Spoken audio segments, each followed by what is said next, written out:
신약성경 386페이지 베드로후서 3장 3절입니다. 먼저 이것을 알지니 말세에 기롱하는 자들이 와서 자기의 정력을 쫓아 행하며 기롱하여 가로되 주의 강림하신다는 약속이 어디 있느냐.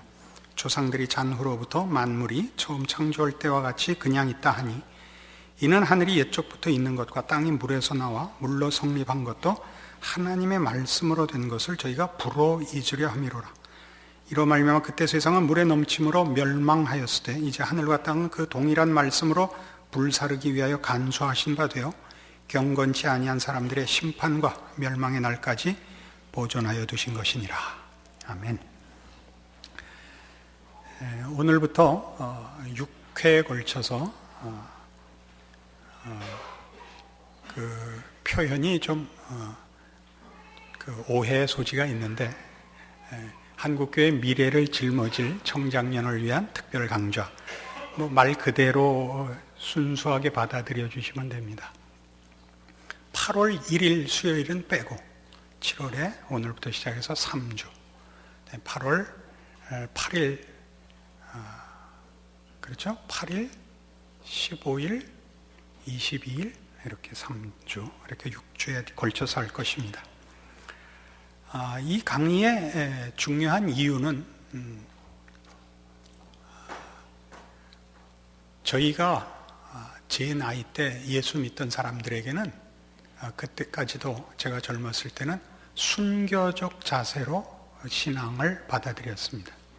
예수를 믿으면 세상을 등지고 세상의 온갖 핍박을 감수하고도 하나님의 자녀가 되고 천국을 소망으로 가지겠다.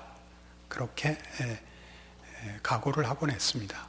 그러니까 굉장히 심각한 결단을 내려야 했고 말 그대로 굶거나 죽는 것을 각오하고 살았습니다. 그러나 이제 우리가 사는 이 시대가 다원주의로 현대성을 가지고 움직이는 사회가 되자 이제 기독교 신앙은 신앙을 고백함으로써 목숨을 걸 것이냐라는 원색적인 문제와 직면되어 있지 않고 인생을 어떻게 살 것이냐와 대면하고 있는 세상이 되었습니다.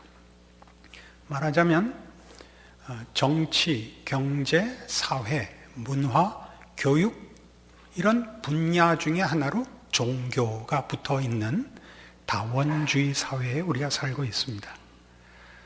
제가 예수를 믿고 각오하고 고백했던 그런 시대와 달리 이제 한국교회의 미래도 이런 다원주의 속에서 기독교라는 신앙이 여러 분야 중에 한 분야에 제한되라라는 그런 도전과 그런 시험 앞에 우리의 후배들이 혹은 후손들이 그 신앙생활을 하게 되었다 그것입니다. 그래서 예수를 믿으면 영원한 생명과 승리를 하나님 앞에 확정받고 이 세상을 지지 않고 타협하지 않고 살리라 했던 결사각오와 동일한 각오로 이 세상이 현대 사회가 신자들에게 유혹하고 도전하는 정치, 경제, 사회, 문화, 교육이라는 이 전체의 내용들을 기독교가 전부 담아내야 된다라는 숙제를 여러분들은 안게 되었다 이겁니다. 그래서 이러한 사회 속에서 한국교회가 아직도 대부분 예수 천당에서 하나도 발전되지 않은 상태 하에 그 기독교 신앙을 증거하고 교육하고 있으면 머지않아 한국교회는 숫자로는 부흥할 수 있을지 몰라도 이 시대와 사회 앞에서 발언권을 잃는 일은 급속히 그 현실로 다가올 것을 걱정한 나머지 이런 매우 광호한 제목을 걸고 이 시간을 가지게 되었습니다. 관심 있는 여러분들이 오셔서 마음으로 기쁘고 또 두렵기도 합니다. 6회에 걸쳐서 이 다원주의가 형성된 사상적 과정을 추적하고 또 현대성과 세속화 과정을 추적하고 거기에 기독교적 답을 내고, 그러니까 다원주의의 형성 과정을 설명하고 거기에 대한 기독교의 답을 내고, 현대화와 세속화에 대한 과정을 설명하고 거기에 답을 내고, 그다음에 한국 교회가 지금 제일 큰 중심으로 가지고 있는 복음주의에 대한 설명을 하고 거기에 대한 답을 제시할 것입니다. 그래서 6회입니다. 이 내용은 제대로 하자면 말 그대로 3학기분에 해당하는 내용입니다. 3학점짜리 3학기분에 해당하는 것을 6시간에 해치우겠다라는 발상을 한 것도 대단한 믿음이라고 스스로 생각하고 있습니다. 여러분들도 그런 믿음을 가져서 여기 온 줄로 압니다. 그래서 시시콜콜한 설명을 다 하지는 않으렵니다. 그거는 거기를 전공하거나 더 깊은 관심을 가진 이들이 지난주 주보에 추천한 그 책들을 보시면 더 자세한 설명을 보실 수 있습니다. 나중에 나가시면서 로비에 저희 교회 지난주 주보 광고란을 보시면 이 강의에 제가 참고로 하고 도움을 받은 8권의 책을 소개해 놨습니다. 그 책들을 사보시기를 권합니다. 특별히 완전한 진리라는 낸시 피어스라는 분이 쓴 책을 꼭 읽어주시기를 권합니다. 800페이지쯤 됩니다.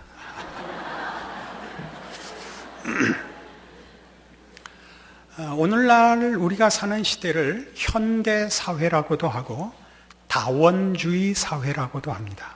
많이 들으신 표현일 겁니다. 현대사회라는 것은 다음 시간에 현대화와 세속화에 관한 내용을 할 때 그런 측면에서 사회학적 측면에서 다룰 것입니다. 다원주의라고 얘기할 때는 이것이 하나의 사상과 지성사의 흐름이 세상에서 어떻게 진전되어 오늘날 다원주의가 되었는가를 그저 우리가 짧게 살펴봐야만 합니다. 우리가 사는 이 시대를 다원주의라고 할 때 그 포스트 모더니즘이라고 합니다.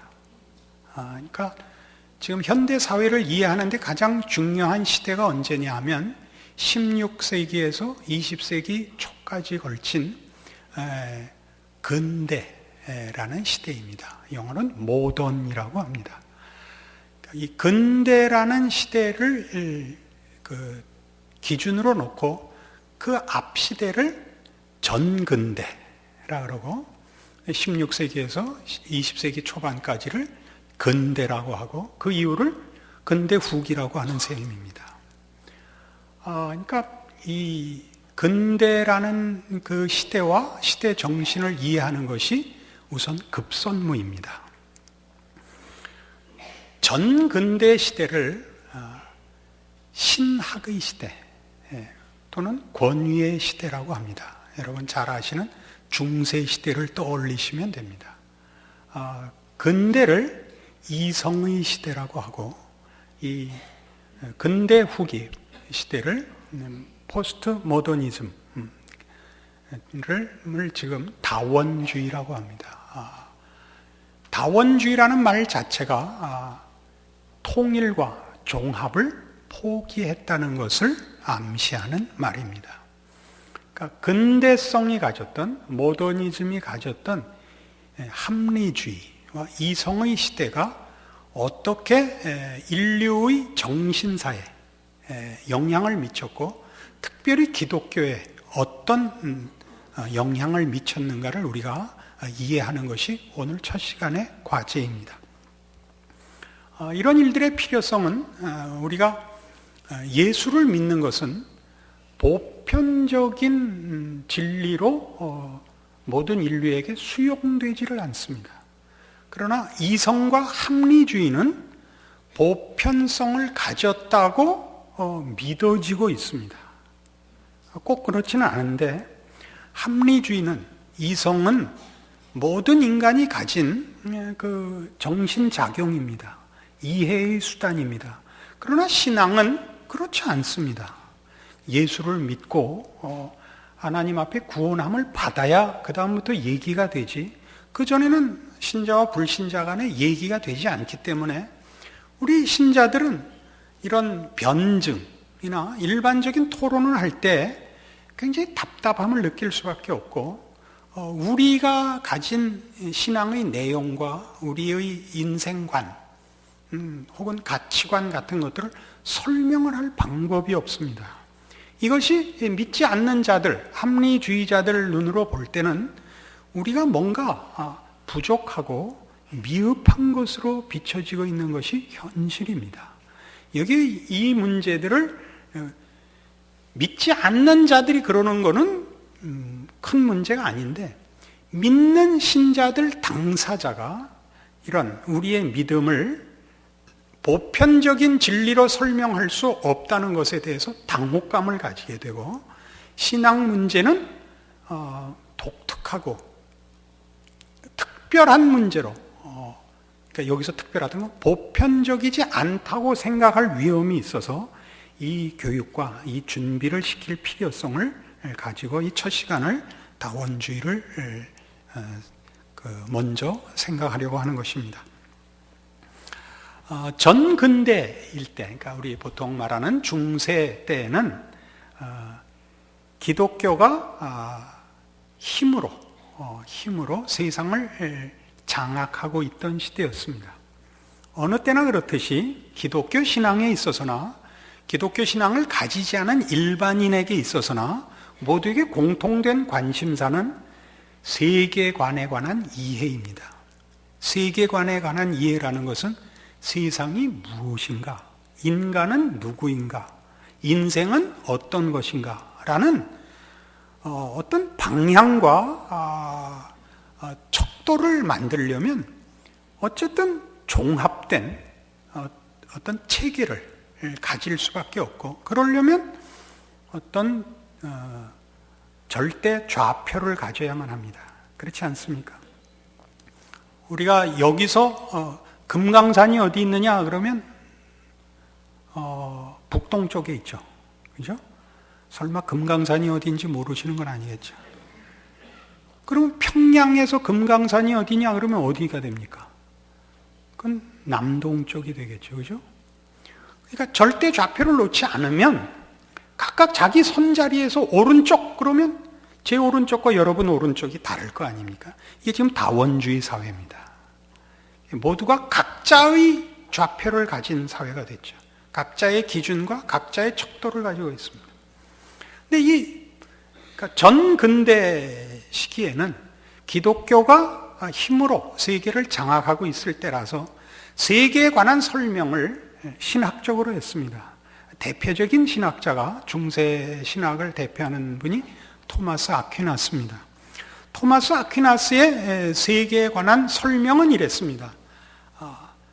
이렇게 선을 하나 그어서 하층부를 자연이라고 놓고 상층부를 초월이라고 놨습니다. 그렇게 세계를 설명하고 이해했습니다. 그러니까 이런 설명의 목적은 무엇이었느냐 하면, 보이는 자연이 전부가 아니고 하나님의 은총으로 역사하는 초월이 있으며 그 은총이 필요하다, 세계와 인간에게 라는 설명을 위하여 보이는 자연이 하층부를 차지하고 보이지 않는 상층부에 초월 또는 은총을 놓아서 그의 신학을 체계화하고 세상을 설명했습니다. 그런데 재미있게도 잠시 안경을 끼고 준비한 강의 내용을 좀 읽겠습니다. 그러니까 은총과 자연 혹은 초월과 자연이라는 이분법을 만든 이유는 자연보다 하나님의 은총이 더 필요하다, 우월하다라는 기독교 신앙적인 또는 신학적인 강조를 두기 위해서 그렇게 나누었는데, 문제는 그 다음입니다. 그 의도와 달리 자연과 초월이 나누어지고 마른 겁니다. 여기를 조심스럽게 이해하셔야 됩니다. 왜 인류의 그 사상과 그 지성이 이 기독교에 대해서 배타적이 됐느냐가 여기서부터 시작이 됩니다. 은총과 초월은 신학과 믿음의 신비를 의미하는 영역이 되어버렸고, 자연은 이 세상의 사물에 관한 지식에 관한 영역으로 이해가 됐습니다. 토마스 아퀴나스는 어떻게 할 작정이었다고요? 보이는 자연이 전부가 아니고 초월이 있으며 초월자이신 하나님의 은총이 필요하다는 걸 강조하려고 이 이분법을 썼는데, 아까도 서두에 얘기한 것처럼 기독교 신앙이라는 건 구원을 얻기 전에는 서로 이해가 되지 않는, 보편성이 없는 내용입니다. 믿어야만 그게 보편적인 지식이 되는 거죠. 그러니까 믿지 않는 모든 사람들에게는 이 이분법이 자연은 자연의 것이고 초월은 초월의 것이라는 둘이 나뉘어지는 결과를 초래해서 이런 엉뚱한, 말하자면 결과를 낳았습니다. 신적 계시의 도움 없이도 이성으로 알 수 있다고 생각되었던 지식을 의미하게 됐습니다. 뭐가? 자연이. 그러니까 자연은 이성으로 연구하는 대상, 경험으로 확인하는 영역이 됐습니다. 그러니까 자연과 초월에서 초월이 자연까지 포함하여 전체에 하나님의 은총이 필요하다는 걸 설명하려고 낸 이 도식이 초월을 초월로 제한하고 자연은 독립을 하는 결과를 가져온 것입니다. 그래서 어떻게 됐느냐 하면 신앙과 이성은 각기 별개의 범주로 나뉘어지게 되고, 일상생활에 필요한 모든 것을 이성만으로 알 수 있다면 계시와 신앙이 왜 필요하냐까지 오게 되는 것입니다. 그러면서 르네상스를 맞는 겁니다. 그러니까 종교개혁은 우리 개신교 신자들 입장에서 보면 로만 캐톨릭의 잘못된 신앙을 다시 성경적으로 회복한 개혁이었지만, 실제로 종교개혁은 세 범주로 일어나는데, 우리가 말하는 종교개혁이 있고 올바른 신앙을 회복하기가 있었고, 천주교 자체 안에서의 자기네들의 잘못을 시정하는 로만 캐톨릭 자체 안에 그 정화운동이 일어납니다. 그리고 가장 중요한 이 종교개혁에서의 큰 범주는 일반인들에게 있어서 기독교는 초월로 밀어 던지고 자연을 독립시키는 자연신론적, 자연주의적 종교개혁이 일어나서, 여러분 잘 아시는 대로 르네상스, 문예 부흥이 일어나는 겁니다. 성경으로 경전을 삼을 것이 아니라 옛날 사람들이 생각했던 철학과 자연에 대한 이해와 과학으로 돌아가자가 일어나서 문예 부흥을 맞는 겁니다. 이것이 우리가 갖고 있는 종교개혁에 대한 이해로 종교개혁만을 얘기하면 안 됩니다. 이 세 번째 종교개혁이 사실은 인류 역사에 미친 영향이 매우 큽니다. 그래서 여기서 이제 일종의 합리주의가 태동됩니다. 이성을 신적 계시와 상관없이 자유적으로 진리를 아는 그 수단으로 또는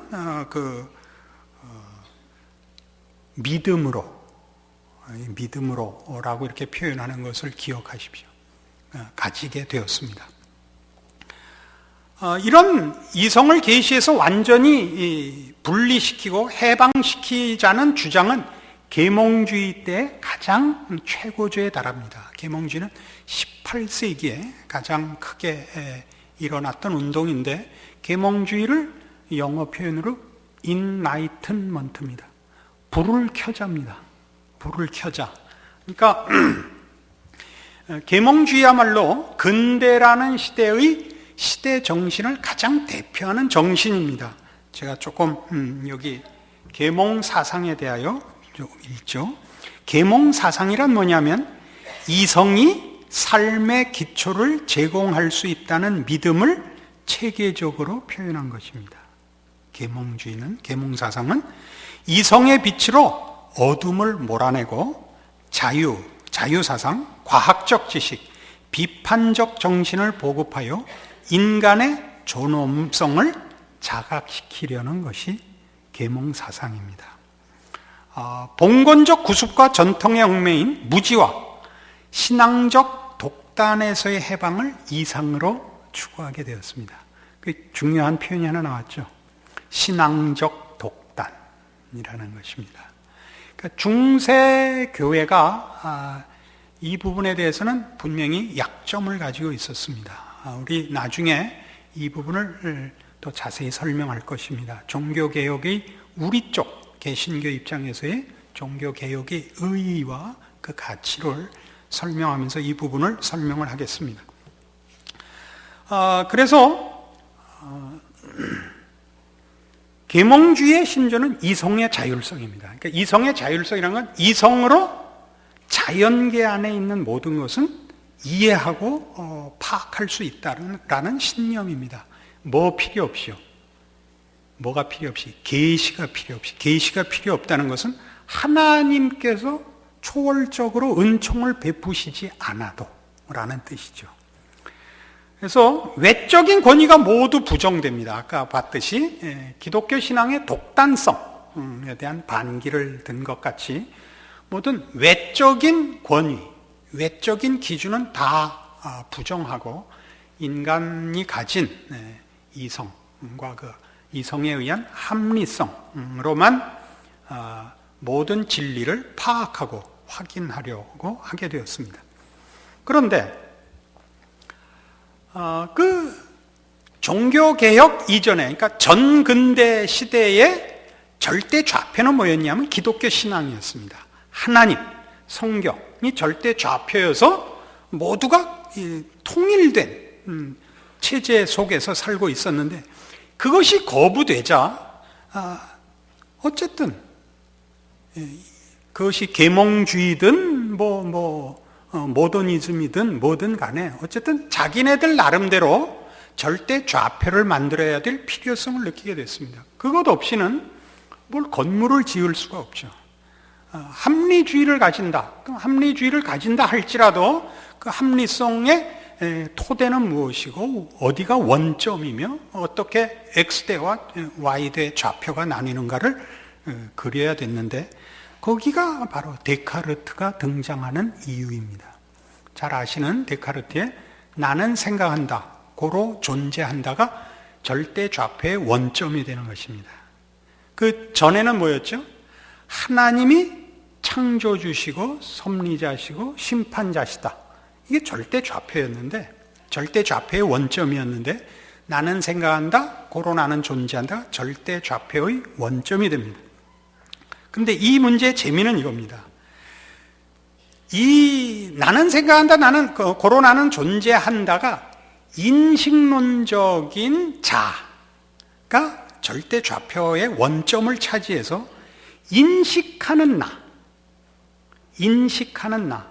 이해하고 설명하고 확인하는 이성을 쓰는 나라는 개인이 절대 좌표의 원점이 되어서 하나님이 원점이었던 그 좌표로부터 생각하는 모든 인간이 소나 개나 누구나 절대 좌표가 되는 대로 성큼 바뀌어 온 것인데 원래 데카르트는 이걸 의도한 것은 아닙니다. 데카르트가 의도한 것은 사실은 아까 토마스 아퀴나스에서도 그랬던 것처럼 데카르트 자신은 생각하는 자아가 정신적인 존재임을 입증하려고 자연이 전부가 아니다. 생각하는 존재다 우리가. 라고 해서 우리가 자연 영역에 귀속되기보다는 초월의 영역에 귀속되어야 맞는다를 강조하려고 사실은 이 데카르트가 그의 이 명제를 발표했는데, 토마스 아퀴나스에서도 그랬던 것처럼 이번에도 그의 의도와는 상관없이 이제 정신의 세계와 물질의 세계로 나뉘어 버리고 맙니다. 인간의 이성으로 확인되고 관찰하고 검증되는 세계만이 인간의 영역이 되고, 초월의 영역은 검증할 수 없는, 관찰할 수 없는, 설명할 수 없는 영역으로 이렇게 비과학적인 영역이라는 이제 그 누명으로 이렇게 배제되기 시작을 합니다. 그래서 과학에게 지식에 대한 독점권을 부여합니다. 과학이 이제 전부입니다. 자연계 안에서 또 인간이 사는 것이 자연계니까 인간 삶의 모든 것이 과학으로 이제 설명이 되고 검증이 되고, 그렇지 않은 것은 틀린 것이 되는 것입니다. 다른 모든 것은 사적인 신념과 문화적 전통으로 치부당합니다. 조심해서 들으셔야 돼요. 다른 모든 것이라는 것은 과학으로 검증되거나 설명될 수 없는 것, 합리적이지 않은 것은 초월이다가 아니라 뭐가 됐죠? 초월이 사적인 신념이거나 문화적 유산이나 전통에 불과하다가 됐습니다. 이렇게 살살 넘어오는 것을 이해하시겠습니까? 무슨 소리 하는지 하나도 모르겠다, 그죠? 잘 믿으면 됩니다. 정답은 우리가 다 아는데, 단 하나, 믿는 우리의 후손들이 우리 스스로 이 다원주의의 이 도전에 대하여 아무런 지식이 없으면, 아까도 얘기한 것 같이 종교라는 분야로 저 구석에 찌그러져 있을까봐 그렇지 않다는 설명을 하느라고 이렇게 합니다. 이것이 이제 칸트를 거쳐서는 뭐가 되냐면, 하층부는 공적으로 검증 가능한 사실의 영역이 되고, 상층부는 사회적으로 구성된 가치의 영역이 됩니다.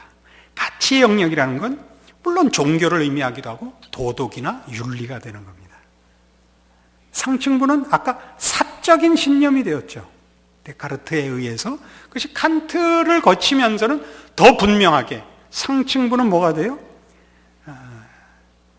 사회적인 가치의 영역이 되고, 하층부는 사실의 영역이 됩니다. 이건 굉장히 중요합니다. 여러분들이 이런 기독교를 변증하기 위해서 쓴 책들을 보시면 이 사실과 가치라는 이분법적 대조의 설명, 그 표현이 자주 나오는데, 지금 들으신 만큼의 기초 지식은 있어야 금방 이 말을 알아듣게 됩니다. 사실과 가치가 뭔가 이렇게 되죠. 우리가 기독교를 설명할 때 인생은 그냥 먹고 마시는 게 전부가 아니다. 의미 있고 가치 있게 살아야 된다. 그럼 우리 다 알아듣잖아요, 신자들끼리는. 그러나 지금 이 다원주의 시대에서는 그게 글쎄 그렇다니까. 그건 당신의 가치라니까. 당신 식으로 믿어. 난 내 식으로 믿을게. 그건 사실에 관한 문제가 아니고 보편성의 문제가 아니야 라고 한단 말이에요. 그러니까 강요하지 마. 넌 예수 믿어. 난 내 거 믿을게. 이렇게 했을 때 우리가 꽉 맥힌단 말이에요. 그때 최소한 이걸 알아야 바로 이거구나. 그래야 우리가 속으로 좀 우쭐하지요. 그때 꽉 맥히면 사탄아 뭐 이래갖고는 완전히 망신을 당한다. 그때 기독교를 변증해서 한 영혼을 회심시킬 수 있는 건 물론 아닙니다. 그렇지는 않지만 자신을 위해서 알아야 되고, 그 다음에 예수를 믿으면 이렇게 전체 삶과 세계와 역사에 대한 이해와 체계를 가져야 됩니다. 나중에 이제 더 구체적인 설명을 하겠습니다. 그래서 계몽주의 이래 사실의 영역은 계속해서 가치의 영역 속으로 그 영토를 확장합니다. 그러니까 사실의 영역만 계속 이제 넓어지고, 이 가치의 영역은 이제 점점 희미해집니다. 왜 이런 일이 생기느냐 하면 과학의 발달로 인하여 과학적 그 성취가 이런 자신감을 불러일으킵니다. 그래서 예전에는, 그러니까 전근대 시대에는 벼락도 하나님의 심판이었고, 또 무슨 홍수가 나도 하나님의 심판이었고, 이런 식으로 이해했다가 그게 아니라 고기압과 저기압의 함수관계다 라든가 제일 높은 데 떨어진다. 그래서 오늘날은 우리도 다 교회 맨 위에 십자가 위에 피뢰침을 다는 시대가 됐습니다. 그것이 불신앙이냐 이렇게 물으면 안 됩니다. 그건 전혀 다른 문제입니다. 또 나중에 설명을 할 기회가 있을 겁니다. 그러니까 이런 문제들이 풀리면서 예전에 다 초월로 치부됐던 것들이 과학에 의해서 과학적 법칙, 보편적인 자연현상이라는 것이 확인이 되자 점점 기독교는 말도 안 되는 독선적인 종교였던 것 같이 매도되기 시작을 했고, 과학은 인간의 삶의 모든 것을 설명해 줄 수 있는 것처럼 기대되게 되었습니다.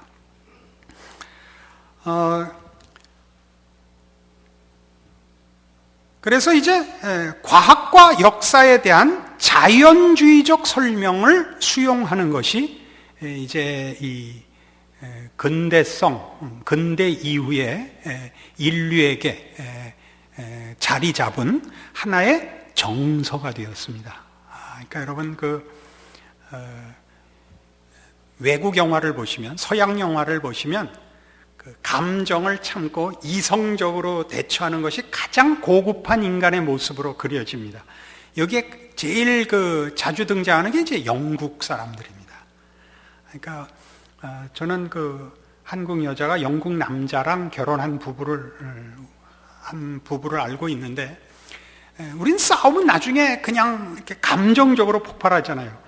영국 놈들이라 그래갖고 걔네들이 못 알아들을 테니까 하여튼 영국 놈들은 그러면 벌써 미개인 취급 내지는 짐승 취급을 한대.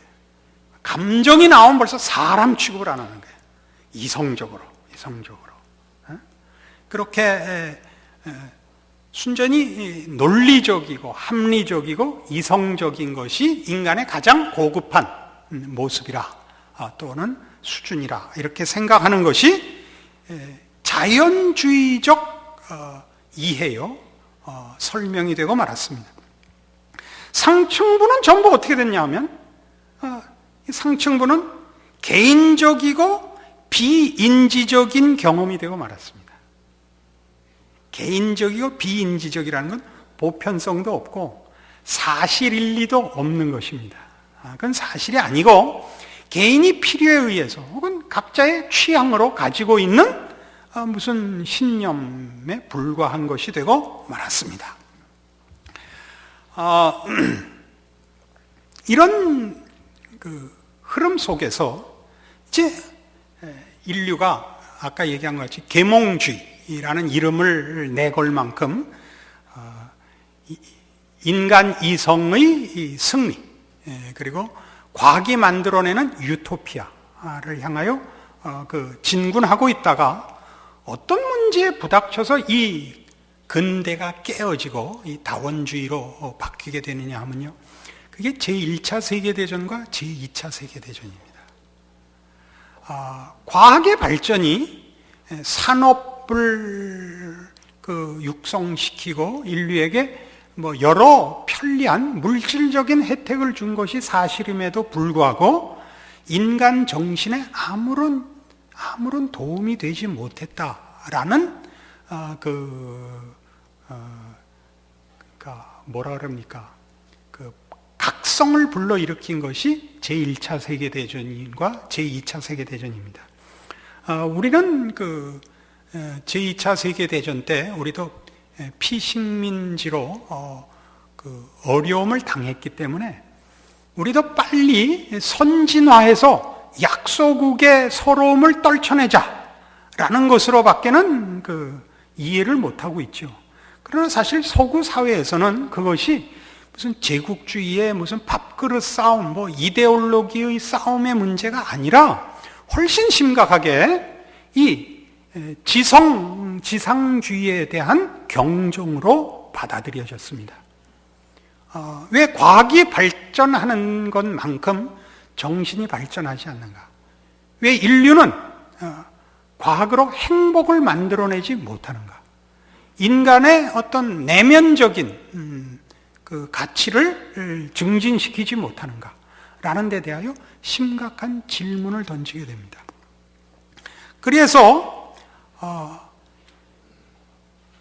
이 이성과 합리주의가 기독교를 대신해서 새로운 기준과 질서 그리고 통일을 이루는 체계를 만들어 주리라 기대했던 과학과 합리주의가 폐기됩니다. 이게 폐기되자 어떻게 됐나 생각해 보십시오.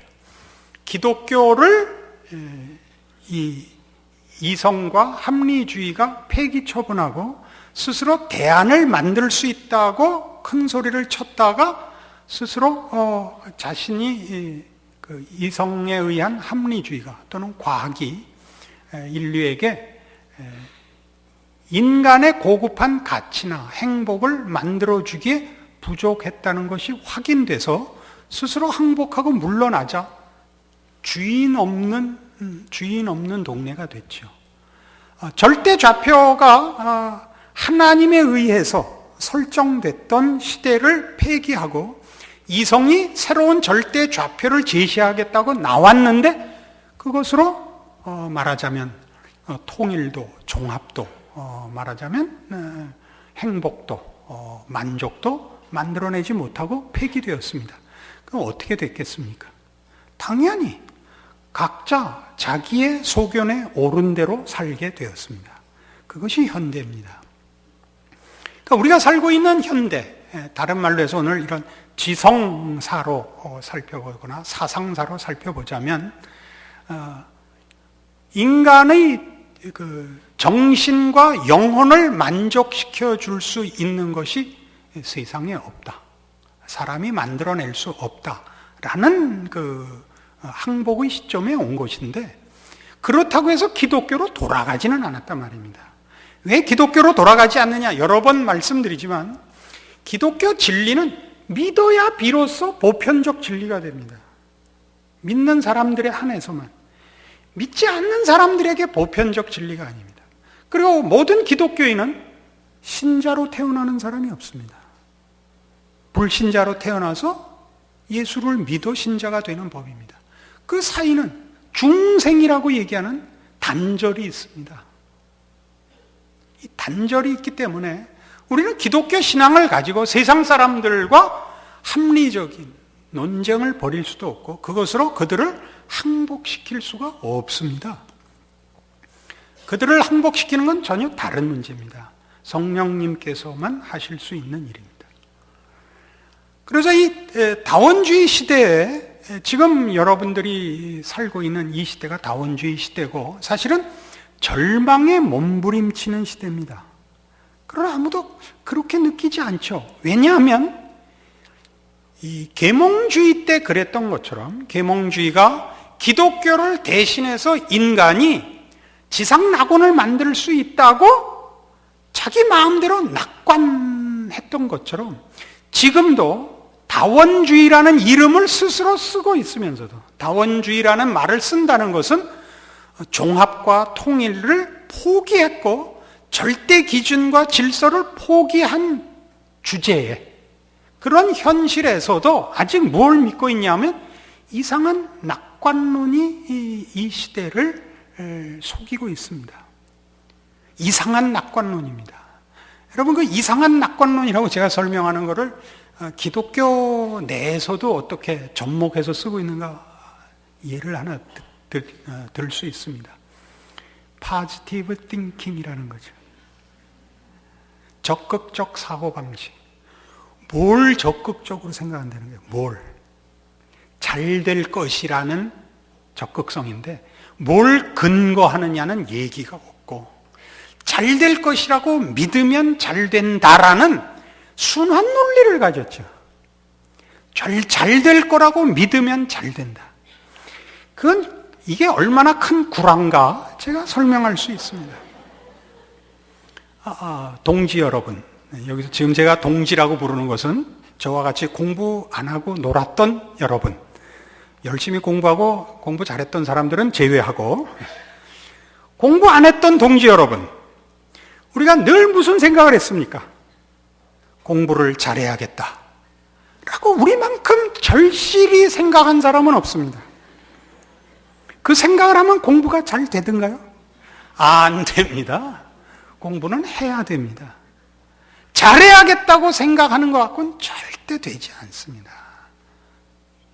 잘 하려면 잘 해야 됩니다. 근데 공부를 잘하는 성실성이라는 것은 제가 보기엔 큰 은사라고 생각합니다. 누구나 갖고 있지 않습니다. 공부 잘하는 사람들은 이걸 이해를 못합니다. 왜 공부를 안 하는지를 이해를 못합니다. 큰 정신적인 결함으로 알고 있습니다. 왜 안 하는지는 바꿔 태어나 보면 알 수 있습니다. 우리가 보면 공부를 열심히 하는 사람은 사실 이해가 안 갑니다. 어떻게 인간이 그렇게 모질게 살 수 있는가? 그런 생각을 해보신 적 없습니까? 사람이 자기를 무엇을 근거로 하여 잘 될 것이라고 믿는가는 사실은 언제나 우리를 속이는 세상의 정신입니다. 이 세상은 하나님 나라를 반대하고 있습니다. 제가 오늘 이 강의를 시작하면서 베드로후서 3장을 읽었습니다. 거기 뭐라고 되어 있었죠? 이제 찾아가 보십시다. 베드로후서 3장 3절, 먼저 이것을 알지니 말세에 기롱하는 자들이 와서 자기의 정력을 쫓아 행하며 기롱하여 가로되 주의 강림하신다는 약속이 어디 있느냐? 조상들이 잔후로부터 만물이 처음 창조할 때와 같이 그냥 있다 그러는 겁니다. 자기 정력대로 살면서 자기 마음대로 살면서 우리 보고 말하기를 심판이 어디 있냐? 그러니까 요거는 대표적으로 심판만 들었지만 이제 요 다원주의 문화 속에서의 기독교를 설명하는 문제에서 제일 중요한 기독교 변증의 핵심이 기독교 세계관입니다. 기독교 세계관의 핵심은 창조와 구원과 심판으로 대표됩니다. 하나님이 세상을 창조하셨다. 세상에 일어나는 모든 문제는 죄 때문이다. 하나님이 우리에게 구원을 허락하셨고 그리고 심판의 날이 있다. 이것이 기독교 세계관입니다. 이것으로 모든 것을 설명할 수 있습니다. 그런데 여기 바로 그 얘기를 하죠. 심판이 어디 있느냐라는 얘기는 하나님이 어디 있느냐 그런 뜻입니다. 무슨 세상이 창조되고 무슨 우리가 죄를 짓고 구원이 필요하고 무슨 심판이 있단 말이냐 라고 기롱할 거다. 기롱할 거다. 희롱하고 놀릴 거다 이거죠. 그게 뭐라고 돼 있어요? 조상들이 잔후로부터 만물이 처음 창조될 때와 같이 그냥 있다. 야, 늘 세종대왕 때나 지금이나 뭐 변한 게 있냐? 이거예요. 그러니까 얘기가 이는 하늘이 옛적부터 있는 것과 땅이 물에서 나와 물로 성립한 것도 하늘이 옛적부터 있는 것도 언제 옛적이죠? 태초. 하나님이 천지를 창조하셔서 이때까지 그냥 있죠. 그게 전부 하나님이 말씀으로 창조하여 그렇게 된 것임을 일부러 잊으려 함이라. 그러니까 세상의 이 풍조들, 이 세속화된 사상들은 다 기독교 신앙에 대해서 언제나 의지적으로 반대하는 것입니다. 하나님에 대해서 의지적으로 반대하는 것입니다. 죄성이죠. 그래서 우리가 이 다원주의가 가지는 지금의 그 현실 속에서 이 모든 것이 이렇게 각자의 소견대로 살고 자기 마음대로 살면서도 누가 그런 것이 아니라 제가 보기엔 미국 사람들이 이 일에 제일 앞장섰던 것 같긴 해요. 이 적극적 사고방식이라는 이름으로 우리를 이렇게 사실은 속여서 기만해서 절망에 와 있는데 아니라고 우기고 살고 있는 겁니다. 그러니까 이미 서구 사회는 돈으로 다 되지 않는다를 확인해서 히피 문화가 생겼고 마약 문화가 생겼습니다. 과학 갖고는 안 된다 라는 것을 양차 대전을 경험하면서 서구 사회가 인정을 하고 인류 정신이 파탄이 났다는 것을, 과학 문명으로는 해결이 안 된다는 걸 인정을 했는데, 이 기독교 신앙을 저버리고 그것을 대체하려던 이성주의의 그 실패를 확인한 그 틈새에 뭐가 끼어들었냐 하면 물질주의가 끼어들었습니다. 여기에 제일 큰 기여를 한 건 미국입니다. 그 나라가 잘못된 건 아닙니다. 근데 하여튼 미국이 풍요롭게 사는 것으로 그 틈새를 깨고 들어와서 지금은 모든 행복은 다 물질적이고 모든 목표도 다 물질적입니다. 그리고 그렇게 하면 해답이 있을 거라고 우리를 부추겨서 우리 다 어떻게 삽니까? 열심히 삽니다. 열심히 돈을 벌고 사는데, 생각해 보십시오. 저는 열심히 살고 이제 허리 폈더니 환갑이 되었습니다. 저는 이렇게 열심히 살면 이때쯤 되면 재미있는 인생이 그나마 조금이라도 보람이 있고 뭐 이런 어떤 보상이 있는 노후가 기다리는 줄 알았더니 난 늙으면 그냥 죽으면 되는 줄 알았어요. 아파요. 늙으면 아파요. 그래서 일주일에 8번 병원을 가야 돼요. 이게 무슨 거지 같은 인생이에요? 우리야 그나마 예수를 믿었으니 까짓거 죽어도 괜찮지만 안 그러면 억울해서 어떻게 죽죠? 이 근대 정신이, 모더니즘이 폐기된 가장 대표적인 이 내용입니다. 행복을 만들어내지 못했습니다. 과학이 인간의 가치를 증진시키지 못했습니다. 이걸 분명히 기억하셔서 삶을 다르게 사셔야 됩니다. 우리도 속고 있습니다. 다원주의 사회 속에서 이제 다음 시간에 확인할 현대화, 그러니까 물질 문명으로 우리를 유혹해서 우리를 전부 상업적이고 이기적으로 만들어 놓았습니다. 물질만 확보하면 행복할 것 같다라는 속임수에 넘어가서 이제는 그나마 무슨 이상을 추구하고 행복을 추구하고 무슨 자유, 진리, 평등, 사랑을 논하던 이상도 다 폐기 처분하고 나나 잘 살면 된다라는 속물이 되었는데, 다 그러니까 아무런 죄책감 없이 괜찮은 줄 알고 살고 있습니다. 거기다가 이 요구를, 이 속물 근성을 기독교 방법으로 성취하려고 하는데, 오늘날 기독교에 최고의 병폐가 있죠. 이걸 기도를 하고 이걸 위해서 금식을 하는 겁니다. 남보다 잘 살게 해주십시오.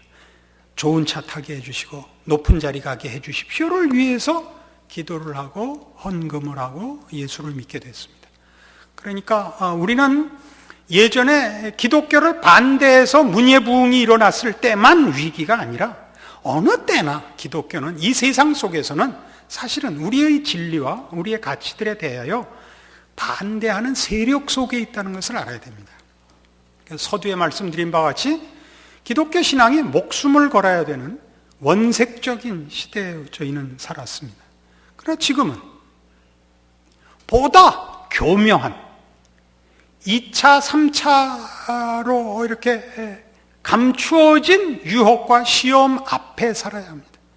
그래서 우리의 삶을 기독교적인 세계관을 가지고 신앙에 근거하여 제대로 해석하지 못하면, 다시 반복하지만 정치, 경제, 사회, 문화, 교육, 종교에 머무르고 말 겁니다. 그러면 안 됩니다. 그럴 수는 없습니다. 우리만이 진리와 생명의 증언자요, 모범을 보여야 하고 증거하고 자랑해야 될 하나님의 일꾼이며 하나님의 사람입니다. 그래서 이 문제는 심각합니다. 기독교 내에서는 이제 이 문제를 기독교 내에서는 이성과 합리주의에 의해서 확인하는 식으로 기독교 신앙은 이해되는 것이 아니라는 것을 초대교회에서부터 확인했습니다. 우리는 그것을 교의라고 합니다. 교의. 기독교 신앙의 진리들은 합의하여 도출한 결론이 아니고 믿고 순종해야 되는 진리로 받아들여야 하는 것이라고 할 때 그걸 교의, 도그마라고 했던 것입니다. 이 일들은 합리적이지 않으며 과학적 검증으로 확인되는 내용도 아니었습니다. 그런 차원에서 지금 우리가 살고 있는 다원주의는 이 근대 정신을 이어오고 있는 그 후손입니다. 종합과 통일을 이루지 못했고 인간의 가치를 증진시키거나 행복과 진리를 발견해내지는 못했을지라도 그 비판 정신은 놓고 있지 않습니다. 무슨 비판 정신이요? 기독교 신앙에 대한 비판 정신, 반대 정신만은 놓고 있지 않습니다. 그래서 다원주의는 공식적으로 인정된 믿음의 유형이나 행위의 유형이 전혀 없습니다. 그러니까 다원이죠. 우리는 이론주의죠. 하나님만이 모든 것이시죠. 모든 근거요, 권위요, 질서요, 생명입니다. 그러나 다원주의는 이거 거부합니다. 자기네들이 대안을 만들다가 실패해서 파편화됐는데 그 파편화된 걸 되레 적반하장이라 그러죠. 원래 절대는 없다. 원래 종합은 없다. 라는 식으로 아직 고집하고 있습니다. 그래서 다원주의 사회는 기존의 교의들, 이렇게 믿어야 하고 공리같이 인정해야 하는 것들 같은 이런 권위에 대한 통제를 언제나 거부합니다. 개인주의가 되죠. 각자 자기가 원하는 대로지 절대라는 것으로 통제하는 것을 용납하지 않습니다. 그러니까 기독교가 지금 사회에서는 굉장히 어려운 형편에 있는 셈이죠. 교회사 속에서 교의는 권위에 의해 주어지는 것으로 믿음으로 받아들여야 하는 것을 의미했다. 이와 대조적으로 현대 사회에서는 교의에 서슴지 않고 의문을 가하는 것이, 그 다음 표현이 재밌어요. 지적인 능력과 성숙을 나타내는 특징으로 간주된다. 뭐가 특징이라고요? 뭐가 지성이라고요? 비판하는 것, 의심하는 것이 지성이고 순종하는 건 맹신이요 무식한 것이 되었습니다. 무식하다는 거 영어로 어떻게 쓰는지 아시죠? M-U-S-I-C. 무식한 겁니다. 이 음악가를 M-U-S-I-C, 자기네들은 C-I-A-N이라고, 저는 C-A-N이라고 읽습니다. 무식한. 뮤지시언, 무식한. 이 무식한 일로 간주되고 있습니다. 이게 사회의 풍조입니다. 그러니까 바보 취급을 당하죠. 예수를 믿는다면 바보 취급을 당하고 야만인 취급을 당하죠. 그러나 저들이 정당한 근거를 가지고 그러는 것이 아니고, 말하자면 자기는 믿을 것이 없고 내놓을 것이 없기 때문에 같이 죽자는 것입니다. 세상의 정신입니다. 이걸 우리가 알고 있어야 됩니다. 더 보죠. 세속적 역사 기술에서 사용하는 이것부터 해야 돼요.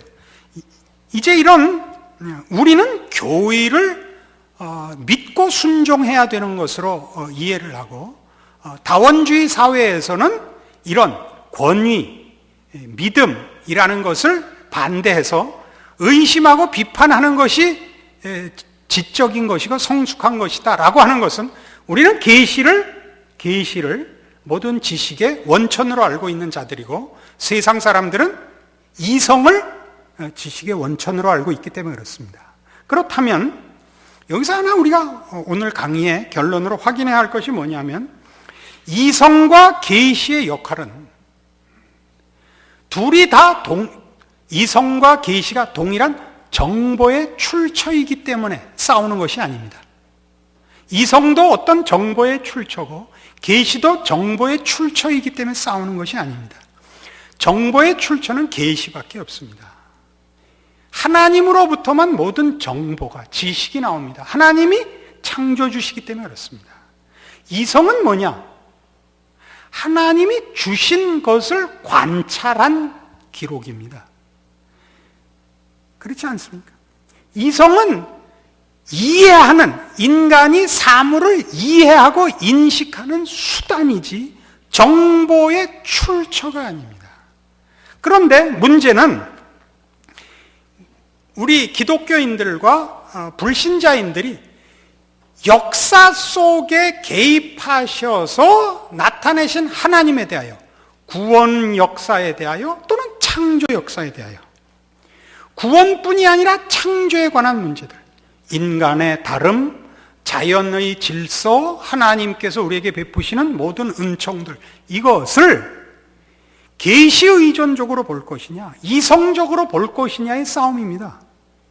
믿음을 갖고 볼 것이냐, 아니면 하나님 제외해놓고 인간이 이해하는 식으로 이해를 해서 소위 말하는 정치, 경제, 사회, 문화, 교육, 종교식으로 역사와 정보를 해석할 것이냐, 하나님의 창조라는 것을 인식하여 그 은혜에 근거하여 이해할 것이냐의 싸움이지, 이성으로는 신앙으로 갖지 못했던 어떤 정보들과 진리들을 만들어내거나 알아낸 것이 아닙니다.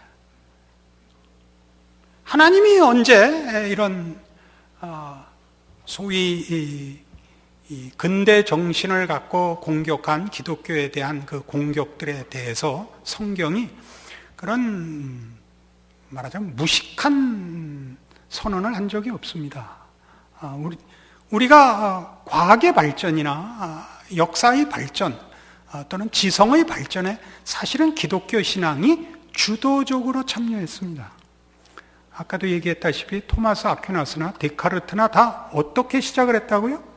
인간이 육체가 전부가 아니고 정신적인 존재며 영적인 존재라는 걸 설명하려고 했는데, 거기에서 그 이분법을 자기네 편하게 썼죠.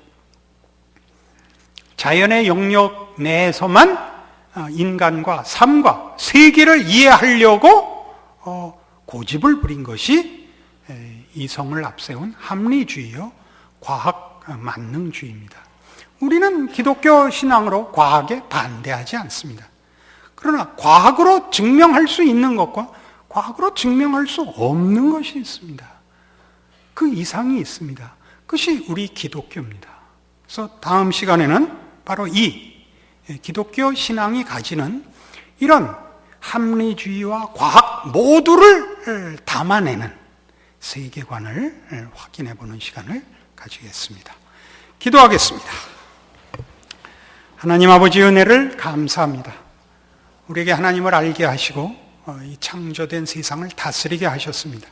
오늘날 세상이 하나님을 외면하고 자기네들 마음대로 하나님을 대신하는 방자한 행태를 보이고 있는 이 시대에 우리가 하나님의 백성으로 살면서 하나님의 창조주 되심과 구원자 되심과 심판자 되심을 마땅히 증거할 책임을 느껴 이 자리를 가졌습니다.